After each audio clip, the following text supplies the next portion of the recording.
Hey folks, welcome back to the Darren Harris Podcast. I am, of course, your host, Darren Harris. How about that?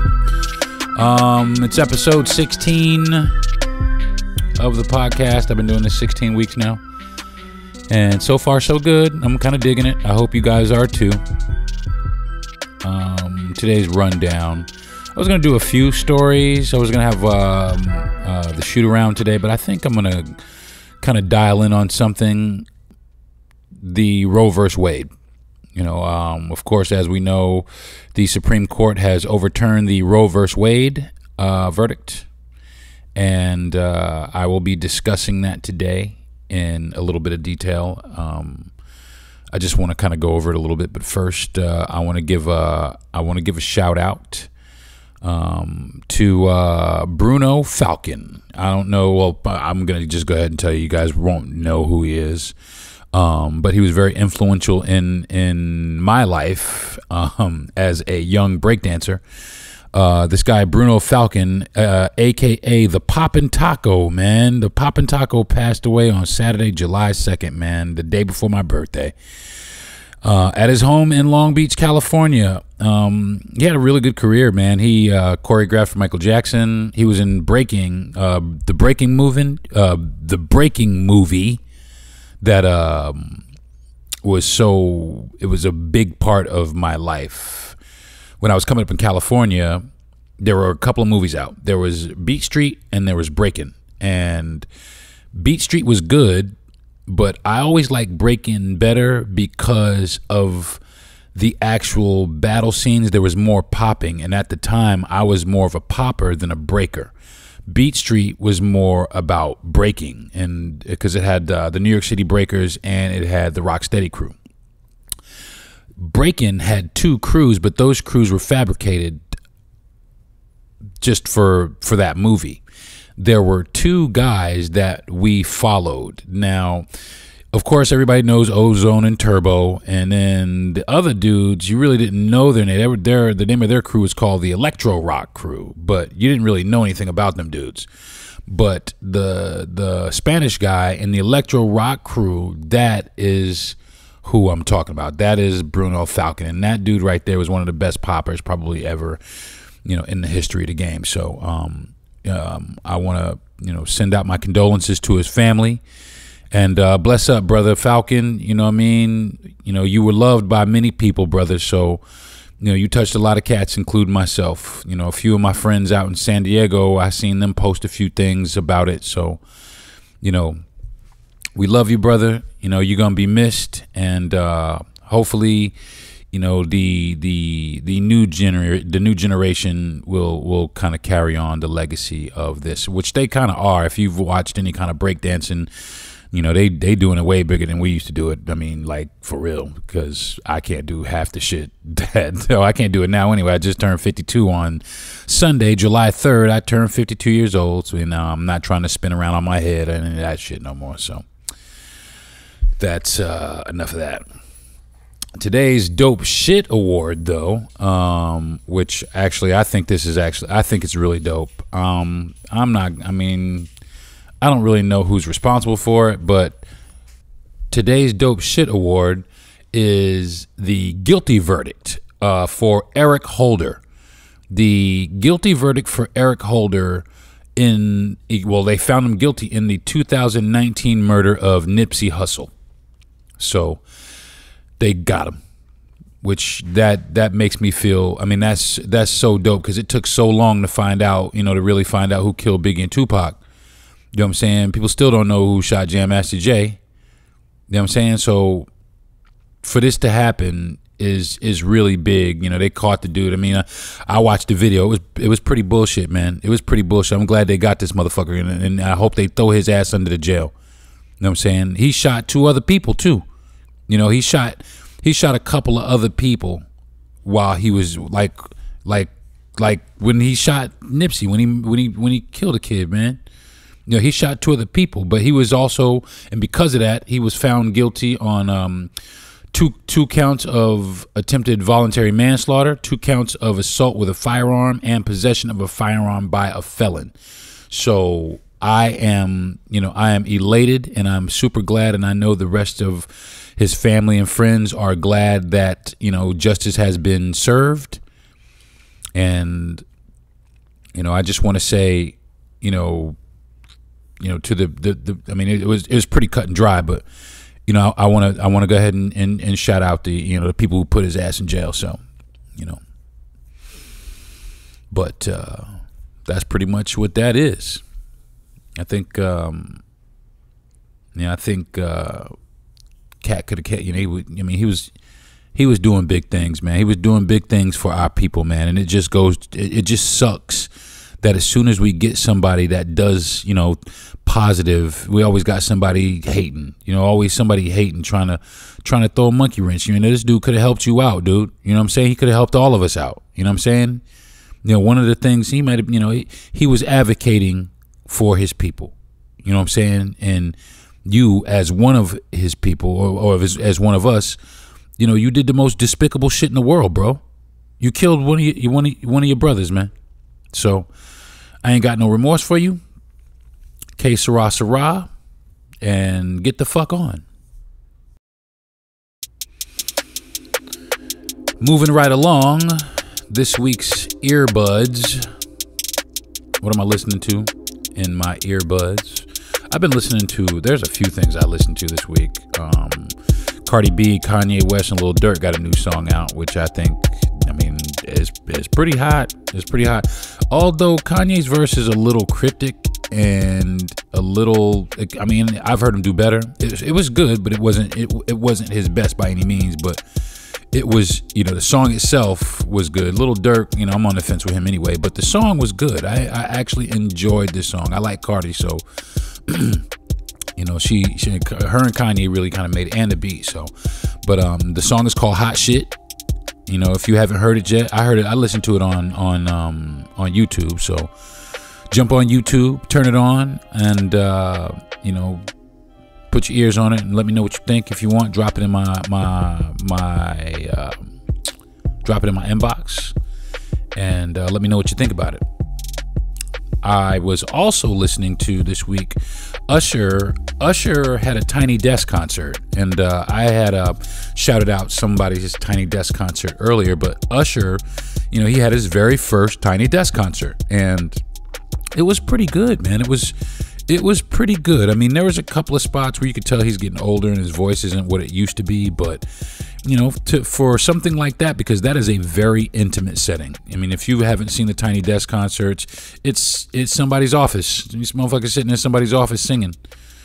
So it's real acoustically driven. There's not a lot of big production hype shit. It's just good musicianship. Either in good vocals, you know what I'm saying, most of the time. And they don't ask just anybody to do the Tiny Desk concert. You got to have some chops to do that. So, that was, I listened to it and I was pleasantly surprised. I was impressed. Usher, everybody's always been like Usher, but really I've been on the fence with Usher for most of my life. He's good and everything, but I'm a hip hop dude. I don't listen to a lot of R&B. Of course, he's had some bangers in the club, and I'm thankful for them bangers, and I can't take nothing away from the cat, but I just haven't listened to an entire Usher album in its entirety. I just haven't. But the other day when I'm listening to the Tiny Desk, I heard a lot of songs that I knew, but I also heard some songs that I didn't know, and I like those songs as well. So I started listening to some Usher and just catching up on some Usher, and kind of reminiscing on, some of the stuff back in the days with some of the songs. Everybody got, stuff that go with the songs, memories that go with the songs. So, I had some good memories, some pleasant memories of me, working in the nightclubs and things like that. So it was pretty good. So, I give Usher's Tiny Desk a good 7 out of 10. I'd have gave it I could have gave it an 8, but like I said, he was a little pitchy and he was a little corny in some spots. It was almost like he was on like a big giant stage trying to appeal to the ladies, and really it's just like 20 or 30 people, in their office. He's shouting out the ladies and shit. Come on, dude. All right. But those were not the only thing I was listening to. I listened to the Omarion versus Mario comedy show, and let me tell you, that shit was a straight up comedy show. Omarion. Was it Omarion? I think Omarion got his ass stomped out. I mean, my dog could have done better than that, man. I mean, I don't want to take nothing away from nobody, of course. My man got a record deal. I ain't got shit. But, bruh, I can't understand. I cannot understand. I mean, if somebody listened to you, that just goes to show you what production can do, what some money can do, a little bit of auto-tune. He pulled all of the wool off of his shit. Mario, in certain parts he was pitchy, but he did a way better job than Omarion. And Bobby Valentino was pretty trash too. It was a lot of them cats was trash. A lot of I don't know, the girls, the R&B girls, they better than the guys. They just are, man. They just are. The guys just, I don't know, they too into licking their lips. And this dude Omarion ate some motherfucking watermelon on stage. Like, bruh, what you doing, man?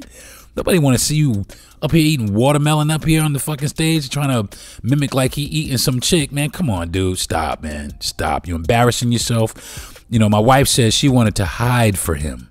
Like, she wanted to, like, straight up go hide under some shit for this dude. And then, like, not for nothing, I kind of felt bad for him too, man. I felt bad because, he was shouting at the crowd. People were still trying to be with him and everything, but they really wasn't with him like that. You know what I'm saying? Mario was bagging on him hard, man. And not for nothing, Mario, the one thing I will say, Mario did all his own tracks. He did his own, it was all him for the verses. Omarion brought out like fucking 49 people that he did features with. He was like, oh, they all my songs. But yo, for real, they your songs with other people. The verses was Mario versus Omarion. It wasn't Mario versus everybody you did a feature with. So in that, you got your ass whooped again, dude. So, I don't know, man. I don't know. You may have fucked your career up with that, because you might be hard pressed to sell another record after this shit, dude, because you just exposed yourself for real. So I guess that's the way the cookie crumbles, man. So yeah, but if you get a chance to watch it, all of these I saw on YouTube. I was able to catch them all on YouTube. So log on to YouTube, check out Cardi B and Kanye. Cardi B, Kanye, and Lil Durk's new song, Hot Shit. Make sure you run over to the Tiny Desk concert and check out Usher. And you have to watch. It's embarrassing as shit. You feel it, but you have to watch it. It's a straight up train wreck. I just train wreck. No, it's train wreck.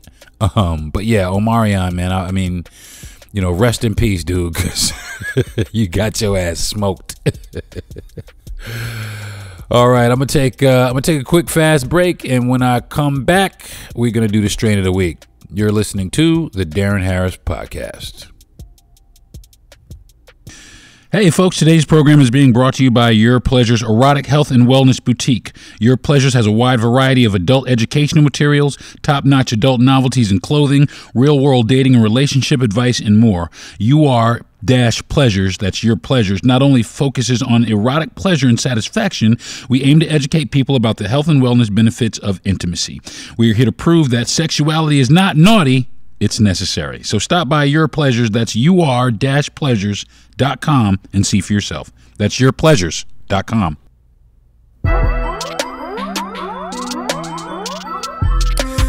Hey folks, welcome back to the Darren Harris Podcast. I have for you now the strain of the week. Now, this strain right here, it's pretty popular. It's been around for a long time.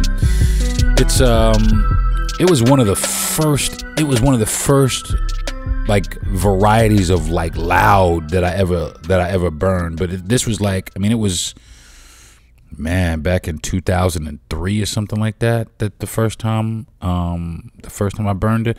The strain of the week this week is White Widow, and I know a lot of people are definitely familiar with the White Widow. It is it's hard to miss. Because it definitely reaches out and gets you, man. It's the THC count it could be a little bit better, but it does help you with some other things. It's energizing. You're not going to lay down. That's for damn sure. You're not laying down. You're going to want to get up and do some shit. You're going to want to be creative. There's some things, that you can get accomplished. If you want to clean your house, you want to get some things done, this is definitely a good strain. So the overwhelming feelings are energetic. It is very energetic. It makes you talk a lot. If you're a conversationalist, burn a joint of this and go talk to your homeboys, and it just makes you talkative and very creative as well. I mean, you can sit up and I drew some. I got this little sketchbook and I just drew like a whole bunch of sketches in it, and I really never really write in it to begin with, but I smoked a big fat blunt of the White Widow, and after the initial I'm high feeling, the first thing I wanted to do was create something. So I grabbed my sketch pad and I made myself a little sketch. And did the whole page, and that's something I never do, which I never followed through. I kind of just doodle and kind of leave it, and I got 10,000 pages of unfinished doodles. Well, this is an actual doodle that I actually finished thanks to this strain, and it went by quickly. I didn't really think about it. I was talking to my wife while I was doing it. We're sitting there. She was looking at her phone, and I was just kind of doing this thing. But before you know it, this thing was already done. So. But there are some negatives, you get cotton mouth like a motherfucker. I mean, it is cottony mouthy. So definitely have you some liquid on the back end so that you don't choke yourself out. You maybe some Visine too, because your eyes get really red. They redden your eyes out and they kind of dry them up a little bit too. So make sure you got a little bit of Visine and make sure you got yourself something to drink. It's really spicy. It's got a really earthy taste to it. Some woods kind of. It's really woody. But it's really good, and it is a beast for stress. It is a beast for stress. I'll tell you what. On top of it being my birthday, I just didn't really stress about a lot over the past week, which is really good because that's one thing that I do a lot that, I used to say I didn't stress out a lot, but actually I do. I stress out kind of a lot about little things, and, hence the medication that I have to take for stress and anxiety and depression. So, on top of this actual medication, but people, it's got some great reviews. There are no bad reviews about it. Some, but not. It's won the Cannabis Cup. It is a wonderful strain. So if you're unfamiliar with it, see if you can find it. Look on Leafly and see if there's a place near you that may carry it. I highly recommend it.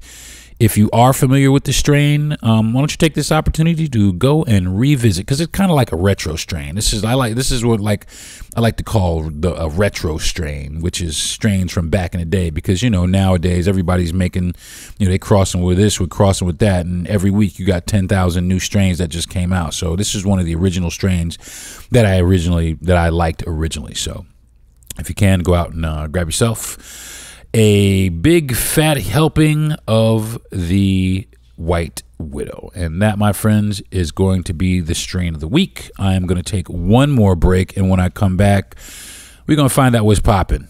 You are, again, listening to the Deron Harris Podcast.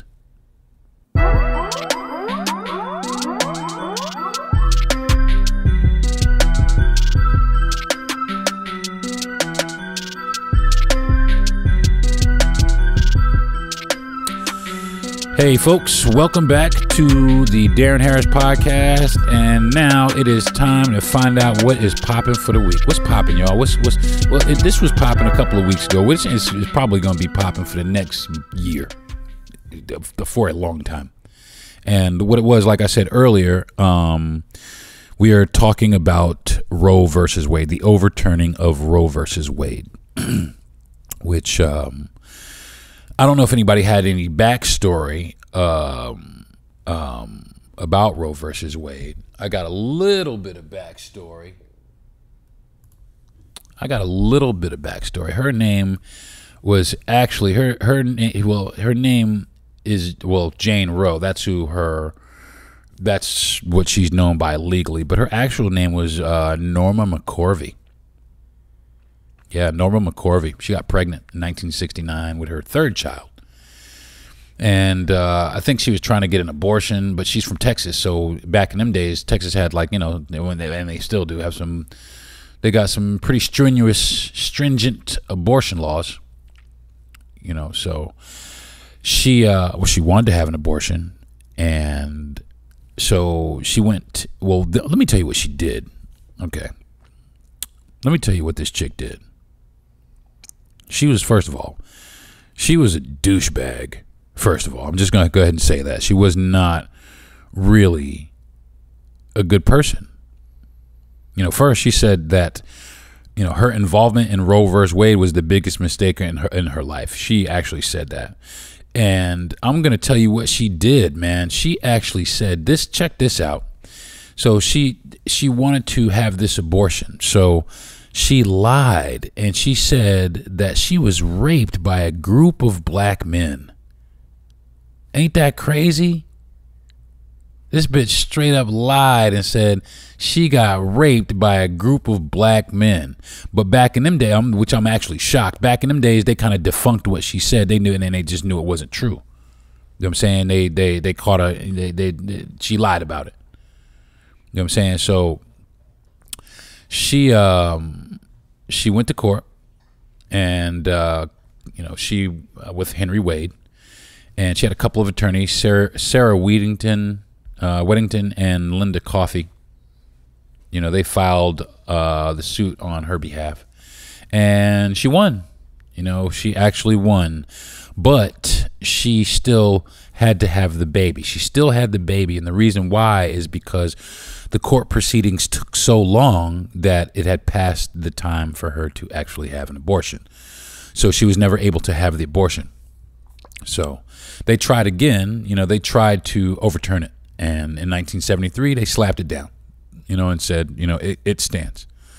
So, a bunch of years passed. Like I said, she said, Roe versus Wade was a big mistake. In a documentary, she said she never really supported the anti-abortion movement, though. She said but she had taken part in an anti-abortion, sentiment. After the Roe versus Wade, the whole controversy, she actually took part in an anti-abortion movement. She was very active, but in a documentary, like I said, she never really supported an anti-abortion movement. You know what I'm saying? Which of course she did. She just wanted to have an abortion before, but she was unable to. She said she was paid for her anti-abortion outlook. They paid her. She said this later. Which, come on, man. It's just stupid. It's just stupid. You know what I'm saying? It's just, I always had this impression that this woman was, she stood up and she was like this beacon of, of courage and all this. And it was the opposite. It really wasn't. It was some chick who just really didn't want to be pregnant. And let me tell you what, her daughter, she had a daughter, and the daughter did not know. Now get this, man. The daughter did not know that she was the fetus in the Roe versus Wade trial. She didn't know she was the fetus until she saw her birth mother, this lady, on television talking about it. So she was, anxious to try to meet her and, trying to put things together and trying to make it so that, she could finally meet her birth mother and, talk about the Roe versus Wade. But when she called her on the phone, this bitch actually said, "You should be thankful that I didn't abort you." That's what she said to her daughter. What a fucking dirtbag. That's some crazy shit to me. That shit is wild, man. I mean, like, after all these years, it's just you just didn't want that. You know what I'm saying? And sometimes, I'm a father, and I want my kids. I wanted my kids. My kids were planned. You know what I'm saying? I wanted my kids. But even still, if I didn't, I don't think I could have, came out of my face with, you're lucky I didn't abort you. I mean, that's just fucking wrong. That's disrespectful. That is hurtful. That's all of the above. And to me, that's some dirtbag shit. She's just on some dirtbag shit. So that's a little bit about this chick. So fast forward to present day.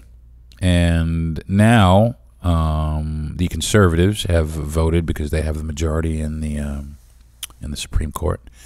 They have voted to overturn Roe v. Wade, making it illegal for women to obtain abortions. And people ask me, "Oh, Deron, what do you think about that? What do you feel about that?" Well, this is what I actually, and this is just the honest to God truth. It ain't none of my fucking business. Why? Because I don't have a fucking uterus. And there it is. It's not my business to tell a woman what she should do with her body. It ain't. Just like it's not these dudes' business. It's not these dudes' business. The couple of ladies that are on the Supreme Court. It's not their business. It should not be up to them. It really shouldn't be up to them. Even if the anti-abortion, the anti-abortion movement, it should be something that the majority should vote on, and not for nothing, not even men. It should be something that women only vote on. Period. Simple as that. We ain't got nothing to do with it. None of us have a vagina. None of us have uteruses. So how the fuck we gonna tell a woman what she should do with hers? And that's just, I hate to say it like this, that's that Anglo-Saxon control shit. You know what I'm saying? White dudes want to control everything. They just do. That's just the way it is. They control everything now. They want to continue to control everything.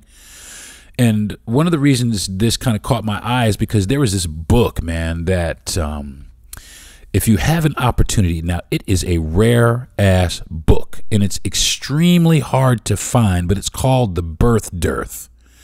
And, oh man, hold on one second. If you give me a second, I'm going to look it up really fast. RTADEART, so I can get you guys. Okay. The Birth Dearth. It is by it was Ben J. Wattenberg. Okay. The Birth Dearth, Ben J. Wattenberg. And it's basically what happens when people in free countries don't have enough babies. You know what I'm saying? And this is basically it like free countries, like where it's majority white, because one of the reasons this is because white people have more abortions than everybody. You know what I'm saying? They have more abortions than everybody. And because of this is shortening their population. And this is what this book, The Birth Dearth, basically says. It basically says that if they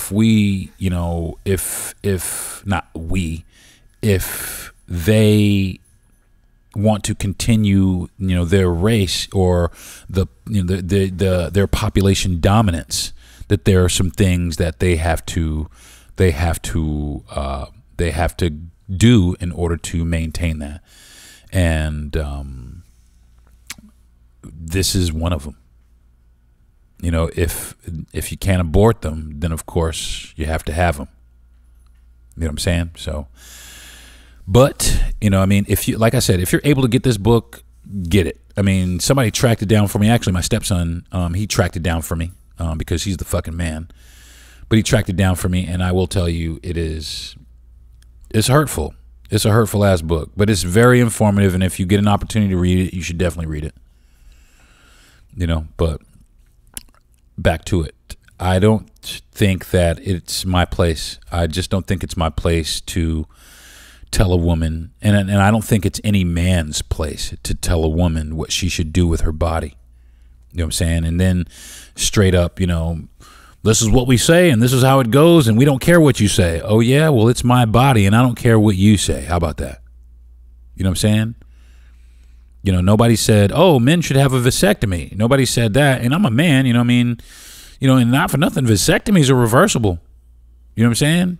They just are. But, you know, you can't talk about a men's nuts. You can't talk about a men's genitalia. You can't talk about none of that shit. Oh, no, you can't fuck with my dick. Not at all. You know what I mean? But we could fuck with everything on your body if we want to. Which is wrong, man. I'm sorry. I'm sorry. And I'm not really, you know, I try to stay away from, you know, my opinion and, you know, but on this matter right here, I just think that is a bullshit ass thing to do, man. That is a straight up bullshit ass thing to do. I don't want to bring politics into it, even though we know it's fucking political. But it's just a bullshit thing to do morally, you know, to take away a woman's right to govern her own body. It's just not right. I just don't think so. I'm sorry. So what do we do? Well, I mean, unfortunately, there's just going to be a lot of, you know, there are some cities that are trying to appeal and get some things, you know, to preserve the law. But there are some states that as soon as they said it, they dropped it down and they canceled appointments and everything, man, leaving these people out there, even the people who had appointments, just leaving them high and dry.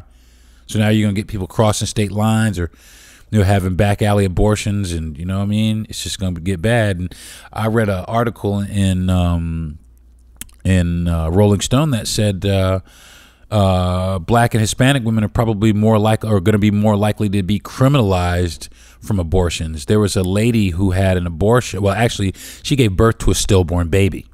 And this out in California someplace. She gave birth to a stillborn baby. And because they put her in jail they sentenced her to 20 years because she had cocaine in her system. And they said that had contributed to the death of the fetus, the death of her baby, you know. So they locked her up for 8 years, you know. They wrongfully locked her up for 8 years. But this has happened on more than one occasion where what happens is if something like that happens, they get reported to the police more frequently. So there's more investigations. And, you know, if a white person, you know, if they have a miscarriage, oh, poor woe is me. But if somebody in a lower economical status has an abortion, then all of a sudden, you know, you got to get DCF involved and, you know, all these other agencies involved to try to prove the credibility of this mother who just went through this tragic event. You know, now all of a sudden they criminalize a woman for having, you know, a miscarriage or an abortion or giving birth to a stillborn baby. What kind of shit is that? But like I said, they only do it to, you know, people of color. So there's a certain sector people don't really have to worry about that. Anyway, what do I think should happen? Man, I think we need to leave it alone, man. I think we need to just leave it alone and let the women handle it. Either that or we need to fucking keep voting, man. Simple as that. Keep fucking voting. Keep voting. Keep voting. Vote for the right shit, man. Don't vote for narcissistic shit. You know what I'm saying? Vote for the right things. Vote for freedom. You know, stand the fuck up, man. Don't not vote. Because that's what happens. When you don't vote is when the shit that you didn't want to happen happens. You know what I'm saying? So make sure you vote. It's very important because otherwise your rights get taken away. You know what I'm saying?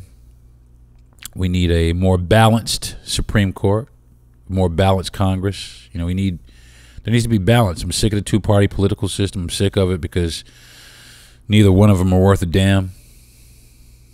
You know, it doesn't matter who you vote for now. Apparently, Biden was going to appoint an anti-abortion justice anyway. So, I mean, I don't know. I don't get it. So, I don't know. Anyway, I think that's going to do it for this edition of What's Poppin'. I don't have any answers for this.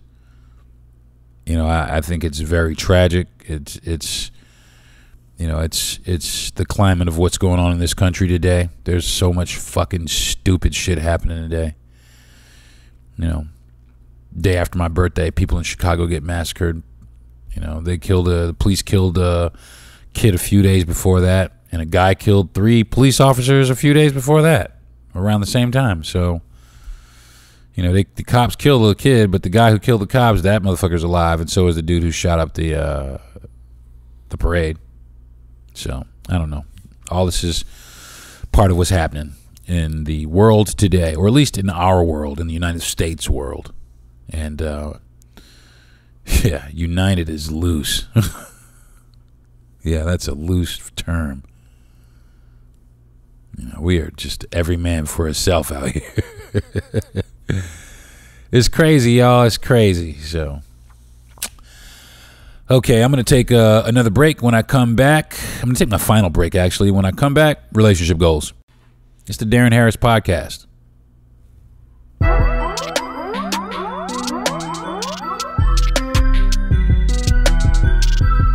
Hey, folks, what's up? Welcome back to the podcast. Welcome back. I kind of babbled a little bit ago. I'm going to have to kind of go back and correct myself a little bit, but that is okay.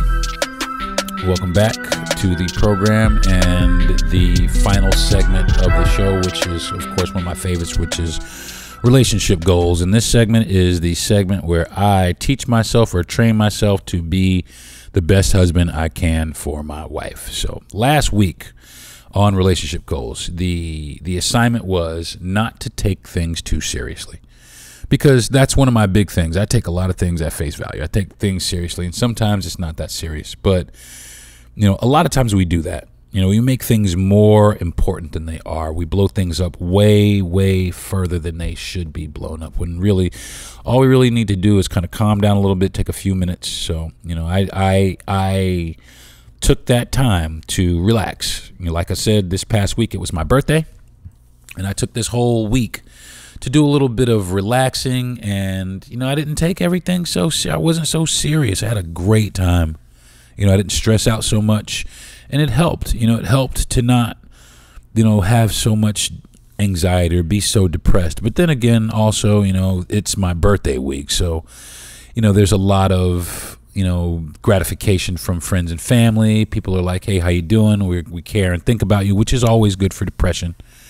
And I got to say, it was great for my depression to have, and I'm still getting, a few, late birthday wishes here and there from people who are just now seeing the post. So it's helpful to me, and I do appreciate it. And I want to shout out everybody who wished me a happy birthday, and I love you all, and I do appreciate it. So, okay, this week.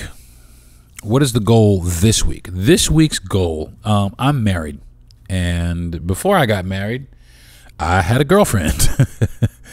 And she became my wife. Now, when we were together, before we got married, we had a little business, and we were going to, make a little money with our business. And, really it was her business that we added on to.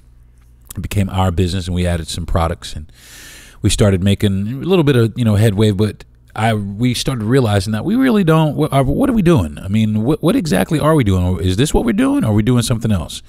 And then we realized we didn't really have a plan. We don't really have a plan as a couple. We don't have, we plan to go to dinner, or plan to, what we're going to wear to work tomorrow. But we don't have a plan, a long-term plan. What are we going to do? We're going to buy a house or not? Are we going to buy a boat and sail around the world, or RV and drive through, the South America? I mean, what are we going to do? We don't have a plan. It's very important. Listen to what I'm telling you now. It is very, very important to make a plan. To make a plan for your life. Make a plan for your future. Make a plan. It is life or death for your relationship. A lot of people, they don't make plans. They kind of fly by the seat of their pants, and things just don't turn out the way that they want. And they ask themselves, why? What's wrong? Well, you're not definitive about the things that you want. You have to be definitive about the things that you want. I want to be a comedian. I want to do my podcast. You know what I'm saying? I want to entertain people. I want to educate people. And if I can't do any of that stuff, I'm miserable. You know what I'm saying? So I have to make a plan to do all these things. So every week I plan for my podcast. Just like this week I plan, I'm planning to start rehearsing my jokes at open mic. I've written some new jokes, and now I need to go and rehearse them, but I haven't been on stage in a long time, and I procrastinate and I put it off and I make excuses, but again, excuses only satisfy those that make them. So I need to stop that. And this is going to help me do it. To sit down, I went to Office Depot, and we got a giant calendar, like a desk calendar, and we are filling up this calendar with activities, with things for our business, things for her work, things for my podcast, just things to start our plan with. And that's something that we need to just lay down, as quickly as we can, so that we can start executing these things so that we can reach our goals faster. And that's really what it is. That's really what we're trying to do, which is reach our goals faster and live a happy life. Like I said, I want to sail around the world with my wife and my sons one time. I think that would be great. Well, maybe not around the world, maybe just around Florida. But I think that it would be great for these things to happen, for these things to take place, but they can only take place only if I plan. If you guys hear any snoring, my fucking giant ass dog is back there snoring like she ain't got no fucking sense. But I really want to stress to people that if you are following along with me, I'm still doing these things. I'm still doing the things from week 1, from week 5, from week 11, all the way to now week 16. I do these things and I practice them. I keep them in the forefront of my mind. I make it a point for these to be important, because everything on this podcast is important, but it all pales in comparison to the relationship that I hope to cultivate, or that I really want to cultivate with my wife. So, and that's enough of that sappy bullshit. So I'm going to go ahead and wrap that up. And like I said, this week's goals, if you guys are following with me, try and make a plan. Try and come up with a plan. Sit down with your significant other, or if you're by yourself, come up with a plan for yourself. Relationship with yourself is just as important. You know what I'm saying? Come up with a plan for your life. Sit down, put it on paper, put it up on the refrigerator. Put it on a Post-it note, in front of your computer. Woo! Excuse me. In front of your computer. Make a plan.